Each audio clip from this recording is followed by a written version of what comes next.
অধিকারী মুক্ত পূর্ব মেদিনীপুর করতে চেয়েছিল, উল্টে পিসি মুক্ত পূর্ব মেদিনীপুর হয়ে গেছে। 16টার মধ্যে 15টা।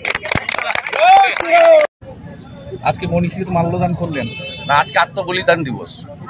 ডক্টর শ্যামাপ্রসাদ মুখার্জিকে তৎকালীন যারা দেশের শাসক হতে চেয়েছিলেন, তিনি যেহেতু কাশ্মীরের জন্য লড়াই করেছিলেন, তাকে কার্যত খুন করা হয়েছে। স্লো পয়জন করে খুন করে বিনা চিকিৎসায় তাকে শ্রীনগরে আটকে রাখা হয়েছিল এবং কার্যত তাকে বিনা চিকিৎসায় কাশ্মীরকে ভারতবর্ষে রাখার জন্য তাকে আত্মবলিদান দিতে হয়েছে। তাই আজকের দিনটি মৃত্যু দিবস নয়, আজকের দিনটি আত্মবলিদান দিবস।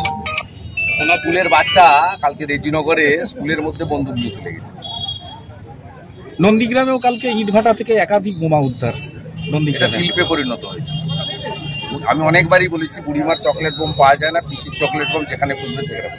শতপ্রণোদিত মামলা নিয়ে নন্দীগ্রামে যে বিচারপতির নির্দেশ, পুলিশের যে শতপ্রণোদিত মামলা, একের পর এক মিথ্যে মামলার অভিযোগ বিজেপি নন্দীগ্রামে। আমি মামলাকারী তো 47টা মামলা করেছি। এখনো পর্যন্ত কিছু করা হচ্ছে হয়েছে এখনো পর্যন্ত কিছু? আমি মামলা কেন করবো? 47টা মামলা পুলিশ করেছে, আমি কোর্টের হস্তক্ষেপ চেয়েছি। না, যাদের বিরুদ্ধে করেছে তারা কি করছেন? তারা কি অনেকে জেল খেটেছেন, অনেকে জামিন পেয়েছেন, এখনো 2জন জেলে আছে। ওনাতে তো দমাতে পারবে না। 1956 ভোটে পিসিকে হারিয়েছিলাম, এবারে 8,200 লিড হয়েছে। 26% মুসলমান ভোট আছে এবং 99% মুসলমান ভোট দিয়েছি তৃণমূলকে। তারপরেও আমি 8,200 ভোট লিড করেছি, আমার লিড বাড়িয়েছি।